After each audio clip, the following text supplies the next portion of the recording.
আমাদের নবী বিশ্ব নবী মুহাম্মদুর রাসূলুল্লাহ, সকলে বলেন সাল্লাল্লাহু আলাইহি ওয়াসাল্লাম, এই জমিনের মধ্যে 5 ওয়াক্ত নামাজ মসজিদে জামাতের সাথে আদায় করলেন। বলেন না সুবহানাল্লাহ। নবীজি এত অসুস্থ, 63 বছর হায়াতের মধ্যে নবীজি নামাজের মেহনত করলেন। তবুকের ময়দানে, উহুদের ময়দানে 27টা যুদ্ধের ভিতরে আমার আপনার নবী বিশ্ব নবী মুহাম্মদুর রাসূলুল্লাহ সাল্লাল্লাহু আলাইহি ওয়াসাল্লাম সেনাপতি ছিলেন। সুবহানাল্লাহ। নামাজ কায়েম করার জন্য মুসলমান এই নামাজ জীবনে আনার জন্য নবীজি গা থেকে, উহুদের ময়দান থেকে দান্দান মোবারক শহীদ হয়েছেন। তায়েফের ময়দানে 3 বার নবীজি বেহুশ হয়ে গেলেন, আর মাথার ভিতরে লোহার হেলমেট ঢুকে গেল। সুবহানাল্লাহ। তাহলে চিন্তা করেন, এই নবীজি নামাজ কায়েম করার জন্য কষ্ট কম করছে না বেশি করছে? মাথার মধ্যে কি লোহার ফেরেক পর্যন্ত ঢুকে গেছে এই নামাজ প্রতিষ্ঠিত করার জন্য। নামাজ এত বড় একটা দামি সম্পদ। কেউ যদি 5 ওয়াক্ত নামাজ জামাতের সাথে আদায় করে, আল্লাহ রাব্বুল আলামিন তার 5টা পুরস্কারের ওয়াদা রাখছেন। বলেন না সুবহানাল্লাহ। 1 নম্বর হলো তার রিজিকের সংকীর্ণতা আল্লাহ দূর করে দিবেন। বলেন, রিজিকের সংকীর্ণতা আল্লাহ রাব্বুল আলামিন দূর করে দিবেন। আর আরেকটা হচ্ছে যে এরকম ভাবে কবরের আযাব হটাইয়ে দিবেন, ফুলসিরাত বিজলির ন্যায় পার করে দিবেন, ডাইন হাতে আমলনামায় দিবেন, বিনা হিসেবে আল্লাহ পাক জান্নাত দিবেন। বলেন না, বিনা হিসেবে আল্লাহ জান্নাত দিবেন। 5 ওয়াক্ত নামাজে 5টা পুরস্কার। এই 5টা পুরস্কারের ভিতরে দুনিয়াতে মাথার কাম পায়ে ফেলি যে আমরা এরকম ভাবে রিজিকের জন্য এত কষ্ট করতেছি। এই রিজিকের ওয়াদা আল্লাহ করছে, নামাজ পড়ার দ্বারা আমি রিজিকের সমস্যা সমাধান করে দিব। সুবহান। তাহলে চিন্তা করেন, নামাজের দ্বারা আমাদের রিজিকের সমস্যা সমাধান কমবে না বাড়বো? হ্যাঁ, রিজিকের সমস্যা কমবে না বাড়বো? কমবো। অর্থাৎ কি, রিজিক যদি নামাজ আপনি পড়েন, আপনার রিজিক আল্লাহ বাড়াই দিব। রিজিক কি বাড়াই দিব। আর যদি আপনি নামাজ না পড়েন, রিজিকের সংকীর্ণতা আল্লাহ পাক রাখবে। পেরেশানি আর পেরেশানি, পেরেশানি, খালি শান্তি নেই। কি নেই? শান্তি নেই। এই জন্য 5 ওয়াক্ত নামাজ জামাতের সাথে আদায় করতে হবে। বলেন না আমিন। নবীজি নামাজের জন্য মেহনত করছেন। নবীজি নামাজের জন্য কি, নামাজ পড়তে হবে জামাতের সাথে। নামাজ পড়তে হবে কিসের সাথে? জামাতের সাথে নামাজ পড়তে হবে। এক অন্ধ সাহাবী নবীজির কাছে আসে, বলতেছে, ইয়া রাসূলুল্লাহ, আমি তো চোখে দেখি না। আমি কি চোখে দেখি না, আমার জন্য কোনো উজরতের ব্যবস্থা আছে নাকি? নবীজি তাকে বলছেন, তুমি কি আজান শুনো? তো হ্যাঁ, আমি আজান শুনি। বলেন না সুবহানাল্লাহ। নবীজি বললেন, তুমি যদি আজান শুনে থাকো তাহলে আল্লাহর বান্দা আজানের উত্তর দিবা, আর মসজিদে জামাতের সাথে তুমি নামাজ আদায় করবা। সুবহানাল্লাহ। মসজিদের সাথে একটা রশি লাগাইয়া দাও। ওই রশি লাগাইয়া দেওয়ার পরে ধরে ধরে ধরে ধরে ধরে ধরে ধরে ধরে তুমি মসজিদে চলে আসবা। মুসলমান, আমরা হাদিস থেকে কি শিখতে পারলাম? 1500 বছর আগে বিশ্ব নবী মুহাম্মদুর রাসূলুল্লাহ সাল্লাল্লাহু আলাইহি ওয়াসাল্লাম একটা অন্ধ সাহাবী নবীজির কাছে আসে, বলতেছে, ইয়া রাসূলুল্লাহ, আমি চোখে দেখি না, আমার জন্য নামাজের জন্য কোনো উজরত আছে নাকি? নবীজি বললেন, তুমি আজানের জবাব দিবা আর মসজিদে আসি নামাজ আদায় করবা। তাহলে একজন অন্ধ সাহাবীকেও নবীজি নামাজের জন্য ছাড় দেন নাই। সুবহানাল্লাহ। আমরা তো সুস্থ মানুষ, এখন আমরা অনেক প্রশ্ন করে থাকি। ও আল্লাহর বান্দা, নবীর উম্মত, একটু গভীর ভাবে মনোযোগ দেন। যদি আমরা জামাতের সাথে নামাজ আদায় করি, আমাদের আমল নামাই নাকি দিব কে? তাহলে ওই আল্লাহ রাব্বুল আলামিন বলেন, কোন বান্দা বান্দী যদি 5 ওয়াক্ত নামাজ মহিলারা ঘরের মধ্যে নামাজ আদায় করবে, পুরুষেরা মসজিদের মধ্যে নামাজ আদায় করবে, পুরুষেরা কোনায় মসজিদে নামাজ আদায় করবে, আর যে নামাজ জামাতের সাথে আদায় করবে, আল্লাহ রাব্বুল আলামিন তাকে দুনিয়ার জিন্দেগি সহজ করে দিবেন, কবরের আযাব হটাইয়া দিবেন, ফুলসিরাত বিজলির ন্যায় পার করে দিবেন। ডাইন হাতে আল্লাহ রাব্বুল আলামিন আমলনামা দিবেন, বিনা হিসাবে আমার আল্লাহ ওই বান্দাকে জান্নাত দিয়ে দিবেন। তাহলে নামাজ আমরা জামাতের সাথে আদায় করতে হবে। হাদিস শরীফের মধ্যে আছে, কোন বান্দা যদি ওযু করে মসজিদের দিকে রওনা দেয়, বলেন কোথায়? ওযু করে। কথা বুঝেননি? ওযু করে মসজিদের দিকে রওনা দেয়, তার প্রতি কদমে একটা গুনাহ আল্লাহ মাফ করে দেয়। একটা নেকি তার আমলনামায় লিখে দেয়। ও আল্লাহর বান্দা নবীর উম্মত, যদি আপনি চিন্তা করেন আপনার ঘর যদি একটু দূরে হয়, আপনার জন্য নেকি আল্লাহ কম দিবে না বেশি দিবে?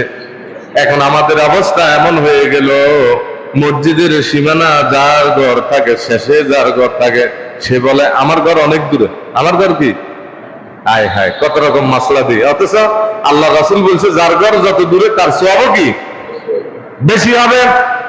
তাহলে চিন্তা করেন নামাজ কত বড়।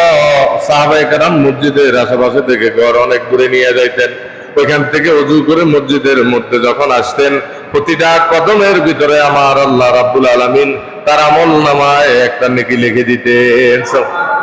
আর হাদিস শরীফের মধ্যে আসছে, কেউ যদি ফজর এবং এশার নামাজ জামাতের সাথে পড়ে, সে যেন সারা রাত্র ইবাদত করার মধ্যে গণ্য থাকে। জোরে বলেন না সুবহানাল্লাহ। আর ফজরের নামাজ যে পড়ার জন্য মসজিদের দিকে রওনা দেয় ওযু করে, সে যেন ইহরাম বেঁধে হজে রওনা দিয়েছে। জোরে বলেন না সুবহানাল্লাহ। একটু জিকির করেন লা ইলাহা, জোরে লা ইলাহা লা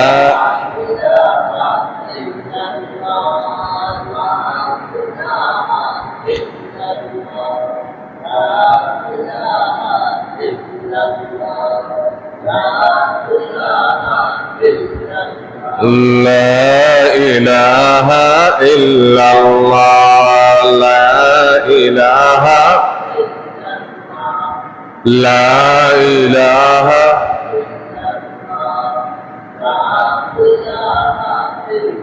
لا إله إلا الله মুহাম্মাদুর রাসূলুল্লাহ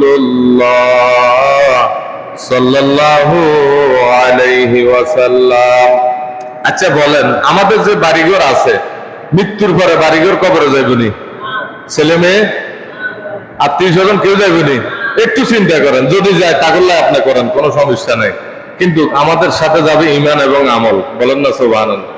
বাড়িঘরও আমাদের সাথে কি যাবে না, যাবে শুধু কি ঈমান এবং আমল। এই জন্য আমি একটা কথা বললাম, আজকে মরলে কালকে 2 দিন, পরের দিন কেউ কাঁদবে না। বলেন সবাই, আজকে মরলে কালকে 2 দিন, পরের দিন কেউ কাঁদবে না। যাদের লাগি করছো কামাই, মরলে তারা চিনবে না। যাদের লাগি করছো কামাই, মরলে তারা চিনবে না। কথা ঠিক কিনা বলেন? থাকতে সময় আমল করো, ঈমান করো খাঁটি, তোমার আমার শেষ ঠিকানা 3.5 হাত মাটি। তোমার আমার শেষ ঠিকানা 3.5 হাত মাটি। আজকে মরলে কালকে 2 দিন, পরের দিন কেউ কাঁদবে না। যাদের লাগি করছো কামাই, মরলে তারা চিনবে না। থাকতে সময় আমল করো, ঈমান করো খাঁটি, তোমার আমার শেষ ঠিকানা 3.5 হাত মাটি। কত কষ্ট করে তুমি বাঁধলে সুখের বাড়ি, এই বাড়িতে ঠাই হবে না, ছাড়তে হবে বাড়ি। কথা ঠিক কিনা বলেন? কত কষ্ট করে তুমি বাঁধলে সুখের বাড়ি, এই বাড়িতে ঠাই হবে না, ছাড়তে হবে বাড়ি। মোহমায়া টানে তুমি রবের বিধান ভুইল না। মোহমায়া টানে তুমি রবের বিধান ভুইল না। পাপ পুণ্য হিসাব নিবে একদিন মালিক রব্বানা। বলেন, পাপ পুণ্য হিসাব নিবে একদিন মালিক রব্বানা। থাকতে সময় আমল করো। বলেন, থাকতে সময় আমল করো, ঈমান করো খাঁটি, তোমার আমার শেষ ঠিকানা 3.5 হাত মাটি। আজকে মরলে কালকে 2 দিন, পরের দিন কেউ কাঁদবে না। যাদের লাগি করছ কামাই, মরলে তারা চিনবে না। কথা ঠিক কিনা বলেন? ও আল্লাহর বান্দা, নবীর উম্মত, চোখটা বালিশের সাথে লাগাইয়া মাথাটা একটু নীরবের মধ্যে চিন্তা করবেন। যে বাড়ি আপনি সাজাইছেন, আপনি যদি এখন মারা যান, আল্লাহর কসম মসজিদে এলান দিয়ে দেবে অমুক সাপ মারা গেছে, অমুক লোক মারা গেছে। আপনাকে জানাজা দেওয়ার জন্য, কবরে রাখার জন্য মানুষ পেরেশান হইয়া যাবে। কথা ঠিক না?